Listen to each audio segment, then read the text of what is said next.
Salve, salve, insalubre! No vídeo de hoje a gente vai fazer algumas análises aí do Bitcoin, ver como é que tá a longo prazo e depois procurar algumas entradas aí em algumas criptomoedas para fazer trades aí vendidos, obviamente, com essa queda que tá ocorrendo no mercado. Então vem no vídeo comigo até o final.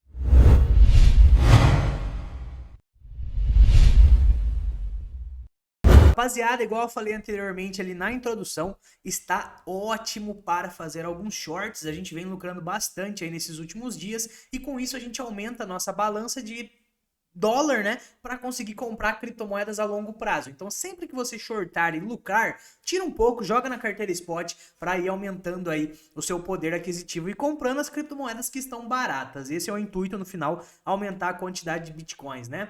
Vou começar aqui com a análise do S&P 500, depois a gente vai para o Bitcoin e depois disso vamos procurar algumas entradas aí em algumas criptomoedas, beleza?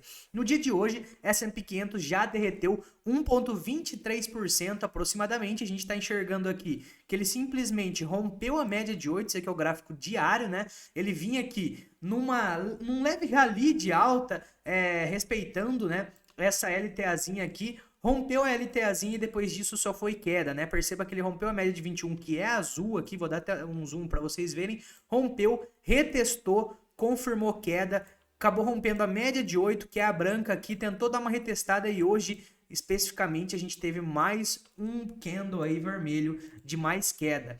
Atualmente no S&P 500 a gente tem aqui o próximo suporte na região dos 3.900 pontos. A gente já rompeu a faixa dos 4.000 pontos novamente, né? E a gente tem aqui esse topo, esse fundo. Então, esse local que eu deixei em amarelo aí para vocês vai ser uma região importante quando a gente fala do gráfico do S&P 500. Mas, Lucas, por que você está começando pelo S&P 500? Porque, rapaziada, não tem como falar que as criptomoedas não estão fazendo praticamente o mesmo movimento do mercado tradicional, né? Então, o S&P 500 cai, ele traz junto com ele o Bitcoin e o Bitcoin leva todas as outras criptomoedas. Então, a gente tem que sim ficar de olho no S&P 500 e agora a gente vai para o gráfico do Bitcoin e olha só como é que se assemelha, família. A gente tem exatamente uma queda do dobro do S&P 500 no gráfico do BTC, né? Ele estava aí tentando fazer uma leve recuperada na data de ontem e hoje já devolveu praticamente toda essa recuperada, né? Bitcoin mesma coisa, enquanto o S&P 500 estava em alta, a gente teve um breve rally de alta aqui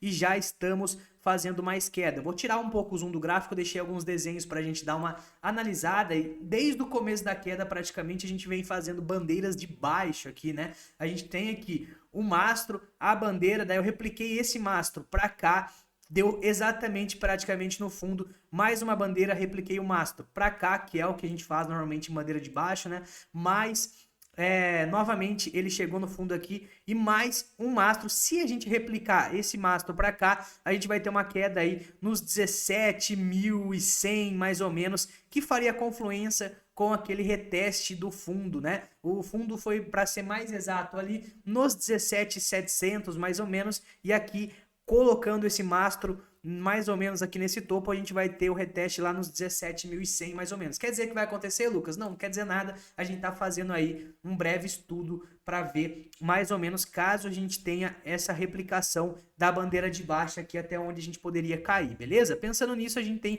oportunidades aí de fazer alguns trades investindo na baixa, né? E com isso aumentar o nosso poder aquisitivo e comprar mais criptomoedas aí mais baratas, beleza? Então eu separei algumas delas aqui para vocês, para a gente dar uma olhada um pouco mais a fundo no de 4 horas, inclusive quero analisar o BTC no de 4 horas, onde no BTC a gente vem fazendo uma cunha de baixa aqui, uma cunha descendente, né? Vou desenhar aqui para vocês enxergarem, a gente tem essa cunha aqui, a gente vem se espremendo.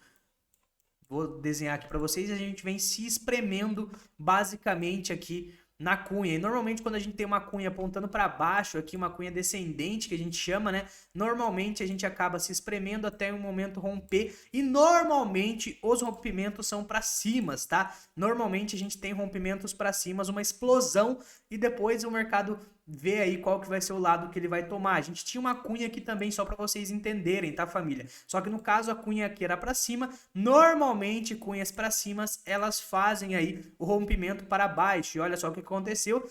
tinha essa cunha aqui, rompeu para baixo. Agora a gente está fazendo uma cunha ao contrário, que normalmente ela rompe para cima. Quer dizer que vai acontecer, Lucas? Não, não quer dizer. Principalmente no mercado de cripto, normalmente as figuras gráficas iguais cunhas descendentes, cunhas ascendentes, elas não respeitam, porque é um mercado muito novo. Quando a gente fala de bolsa de valores aí, normalmente elas respeitam mais. A gente gosta de desenhar tal para ter aí um desenho gráfico que às vezes ele pode seguir o padrão, mas muitas vezes eles não seguem, tá? Existem probabilidades disso ocorrer, então caso ela respeite a cunha descendente que eu havia desenhado, a gente tem alguma chance aí de romper para cima, mas acredito que seja só um rompimento para depois vir retestar novamente o fundo aí, beleza? Vamos dar uma continuidade aqui nas análises. Eu separei algumas criptomoedas e dentre delas uma é o próprio Ethereum. Olha só a movimentação que o Ethereum vem fazendo, família. A gente tem o seguinte aqui. O Ethereum ele veio, para quem estava acompanhando a nossa live da manhã, todo dia a gente faz as lives 10h30 aqui no canal, e conseguiu fazer um short aí só na minha análise. Eu mesmo abri depois, né, não foi sugestão de investimento nem nada, mas o gráfico estava muito interessante, eu acabei abrindo o short depois de tudo, né, e acabou dando certo, já fechei a operação e olha só, o porquê que eu fiz isso, só para vocês entenderem, tá família? Aqui tá a média de 8, o que aconteceu? Ele rompeu a média de 8 para baixo, aqui no gráfico de 4 horas, né? Retestou e hoje mais cedo ele confirmou mais queda, fazendo aí nada mais do que um pivô de baixo. Se a gente colocar aqui, fazendo um topo mais baixo que o anterior, né? Fazendo aí esse movimentão da massa de um pivô de baixa e o melhor, usando a média de 8 como resistência aqui, que para mim é uma das maiores médias do mercado, né? Uma das que mais respeitam aqui. Caso o Ethereum continue a queda, a gente tem aí um suporte, né, que a gente pode dizer nessa região aqui, e depois a gente tem um outro suporte um pouco mais abaixo aqui na região dos $1.200. Esse aqui é um pouco mais fraco, né?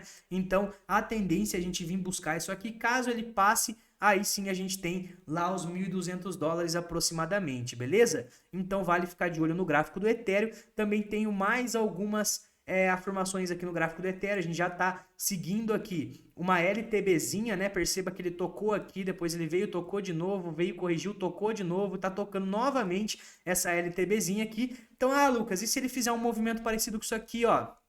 Vim retestar essa LTBzinha e ele confirmar a queda, a gente pode ver mais uma oportunidade de short. Aqui não é dica de investimento nem nada, é apenas uma análise, na minha opinião, aqui do que pode acontecer, beleza? Também separei um outro gráfico aqui para vocês que vale ficar de olho. Outro gráfico que eu separei para a gente analisar aqui é o da Optimism. Olha só o movimento que a Optimism vem fazendo também. Esse aqui é o gráfico de 4 horas, né? Se a gente der um zoom, olha só a oportunidade que ela deu de manhã também para operar vendido. Rompeu aqui a média de 8, retestou, fazendo também um pivô de baixo aqui na média de 8. A gente pode ver um suporte nessa região aqui, que foi um topinho. Tudo bem que é um gráfico novo, né? A Optimism é um ativo novo no mercado, então normalmente ativos novos não respeitam tanto suportes, resistências assim, porque tem muito pouco tempo gráfico. E aqui também a gente tem uma outra região que a gente pode considerar importante. Perceba que nessa alta, ela parou a alta nessa região, veio e depois na hora de fazer o pivô de alta, olha onde ela usou como suporte, a mesma região que foi topo aqui para continuar o movimento dela. Então caso ela se mantenha aí,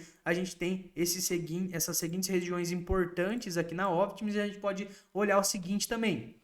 Ela tinha acabado de vir para retestar a região 50 aqui do RSI no de 4 horas, indicando uma sobrecompra aqui também e fazendo um topo duplo, né? Nessa região aqui do RSI. Olha só, tocou aqui, ela corrigiu, daí olha o gráfico, corrigiu lá. Então o RSI estava mostrando pra gente que ela já estava sobrecomprado, pelo menos no curtíssimo prazo, e foi exatamente o que ela fez. Só na data de hoje aí a gente conseguiu ver uma desvalorização do ativo de aproximadamente 9%, então foi uma queda interessante. E o melhor de tudo, para quem conseguiu pegar essa operação, né, conseguiu shortar ela na média de 8 como resistência também. Você conseguiria até deixar um stop um pouco mais longe, acima da média 21, que é azul aqui. Então foi uma operação bem interessante. Dependendo do cara, ele consegue levar essa operação até alvos parecidos com os 92 centavos, que foi o que eu coloquei ali para vocês, né? Ela já caiu 10% praticamente, e caso ela bata esse segundo alvo aí, a gente teria 20% nessa operação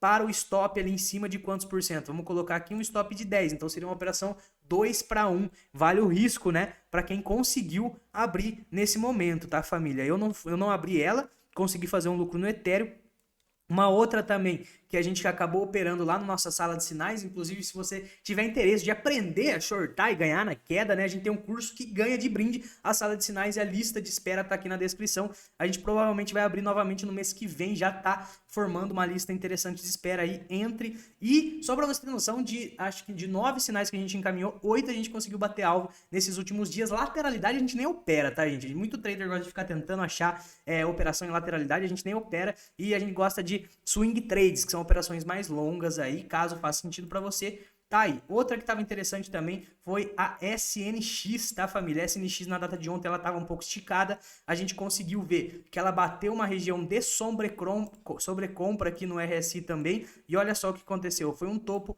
caiu violentamente aí também. Olha só o que aconteceu nos dias anteriores. Ela bateu a média de 8, veio com tudo aqui, rompeu e na hora de retestar acabou rompendo para baixo aí também uma região que era uma resistência. Se a gente colocar uma linha aqui, a gente consegue observar que foi esse fundo aqui, foi esse topo aqui, então já era uma região aí que a gente poderia ter ficado de olho na SNX. Olha só, mais topo aqui atrás também, topo aqui também, e ela não conseguiu passar, né? Então o cara que estava atento aqui conseguiu ver esse RSI aqui que estava em sobrecompra, além de ser uma região também de resistência, deu para ganhar um pouco de dinheiro aqui. Vamos ver quantos por cento ela derreteu nessas últimas horas aí. Só nessas últimas horas, 16 fucking por cento. Essa daqui eu consegui pegar ali. Para quem acompanha nosso Instagram, tá vendo que eu tô aberto até agora, não é sugestão de investimento, nada. A gente tá apenas analisando aqui, beleza, família? E por último, que eu separei aqui para vocês é a LDO, tá?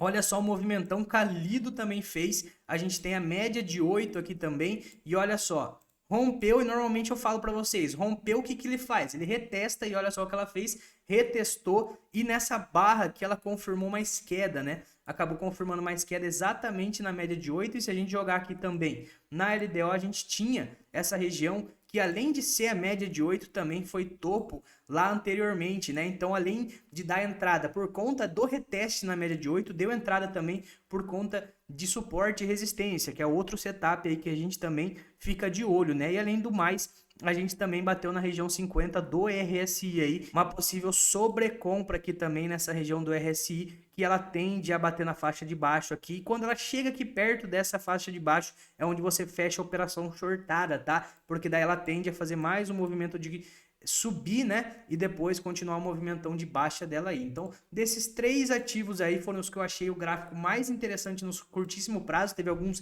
que já passaram a entrada e tudo mais, mas vale ficar de olho aí porque o mercado tá dando bastante oportunidade. Mais uma vez, digo novamente aqui, a gente até inventa a frase aqui, redizer. A gente diz novamente aqui, toma cuidado, família, com a questão de operar justamente por conta de gerenciamento de risco, tá? Você fez lucro, tira do mercado futuro, joga no mercado spot, compra as criptomoedas que estão baratíssimas para o longo prazo e deixa lá só o quanto você tinha antes. Depois você vai aumentando essa banca aos poucos, beleza? Não vai pegar e reinvestir tudo em outra operação, porque o gerenciamento de risco emocional é o que mais vale a pena, o que mais conta aí quando a gente fala de operação, beleza? Tamo junto aí, espero que você tenha gostado. Deixa o like para ajudar o canal aí. Só deixar o like aí, se inscrever caso não seja inscrito. Todos os dias live às 10h30 da manhã e vídeo e a porra toda. Tamo junto e do nada o vídeo acaba.